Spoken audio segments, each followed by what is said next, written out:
Assalomu alaykum. Studiyada Dilbar Vosiyeva. Azizlar, qo'limizdagi Ma'nolar xazinasi deb nomlangan kitobda O'zbek mumtoz adabiyotining asoschisi, buyuk shoir va mutafakkir Alisher Navoiyning G'aroyib us-Sig'ar devonidagi 650 ta g'azallar lug'ati, nasriy bayoni, sharh va izohlari yozilgan. Sharhlar muallifi Navoiyshunos olim Olimjon Davlatov, mas'ul muharrir, filologiya fanlari doktori professor Muslihiddin Muhiddinov, ijodiy hamkorlarim Jamshid Yoqubov, Aziz Sobirov, Ravshan Yoqubov hamda Azamat Husanov. Marhamat, tinglang. G'aroyib us-Sig'ar, bolalik g'aroyibotlari. Ey Navoiy, ko'nglima amr etma, tarki ishq kim.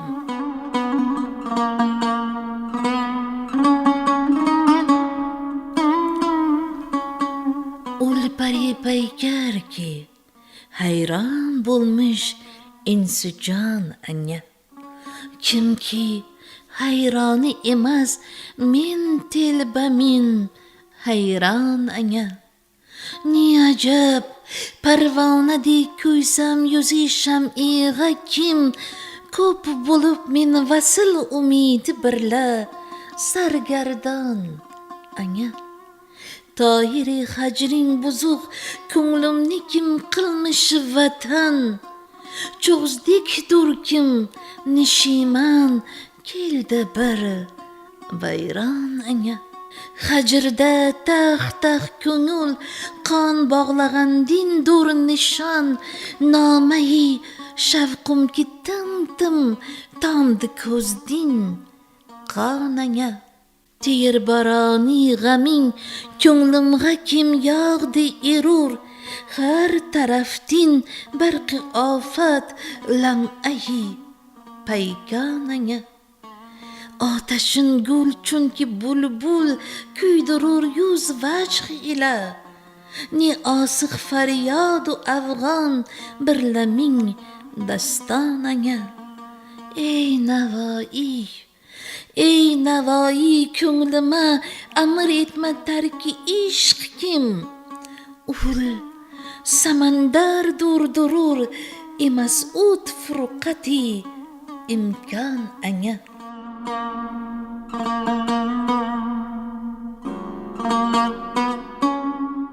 G'azal ishq jununiga giriftor oshiqning hayrat va parishonligini ifoda etuvchi bayt bilan boshlanadi. Oshiq Navoiyning talqiniga ko'ra, uning mahbubasi parilardek pinxonligi paydo va paydoligi pinxon samoviy xilqat.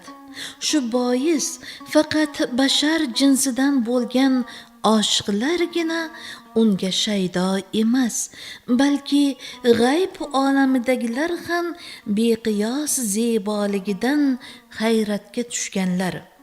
Ammo ana shu tengi yo'q go'zallikni tanimaganlar, uning jamolidan hayratga tushmaganlar ham borki, ularning hayratidan benasibligi shoirni hayratga solmish. Bu paripaykar sanam yuzidan nur taraladi. Unga nazar solganlarning ko'nglida iliqlik, yorug'lik paydo bo'ladi. Shu bois Navoiy parvonadek uning ishqida kuyib jon bersam ajabmas. Chunki ko'pdan beri uning boshiga evrilib, ishqida sargardon bo'lib yuribman deydi. Shoir bu baytida sargardon so'zini ikki ma'noda, avvoralik hamda boshiga parvona bo'lishlik ma'nosida ishlatgan. Keyingi baytlar ko'ngil holi halotining tasviriga bag'ishlangan. chunki ishq atalmish bebaho ne'matidan hosil bo'lajak dardlarning makoni ham, oshiqni ming ko'yga soladigan ham, butun vujudni vayronaga aylantiradigan ham ko'ngil. Ishqning hujumidan ko'ngil hijron cho'zi, boyog'lining sevimli qarorgohiga aylangan. Boyog'li vayronada yashashni xush ko'rganidek, butun olamni o'z qanoti ostiga olgan hijron qushi oshiqning siniq ko'nglini makon etmish. Hijron qushi ushbu makonni tark etishi uchun endi ko'ngil uyini obod etmoq kerak. Shoirning siniq ko'ngli bundan bo'yon uning shavqini sir tutmoqqa ojiz qoladi.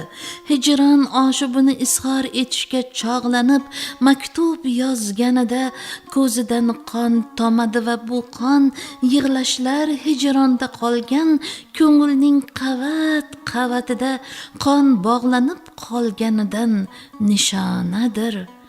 Oriflar orasida mashhur bo'lgan hadisning mazmuniga ko'ra, kimki oshiq bo'la turib ishqini pinhon tutsa va shu yo'lda qurbon bo'lsa, shahidlik maqomiga erishadi. Shoir ana shu ulviy maqom, shahidi ishq bo'lish imkonidan mosuvo bo'lganidan iztirob chekadi.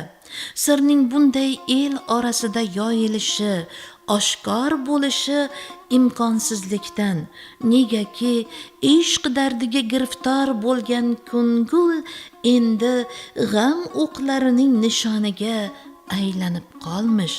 Bu o'qlarning uchidan chiqqan alanga har biri ofat keltiruvchi chaqmoqdek ko'ngil uyini xarob etadi. G'azal matlayida Navoiy ishqni tark qilmoq endi imkonsiz, chunki samandar olov ichidagina hayot kechirgani bilan ko'ngilga hayot bag'ishlovchi ham, uni qul qilib yo'qlikka mahkum etadigan ham faqat va faqat ishq o'ti ekanligini go'zal bir tarzda ifoda etib g'azalga yakun yasaydi. Ey Navoiy, ko'nglima amr etma tarki ishq kim? Ul samandardur, emas o't furqati imkon anga.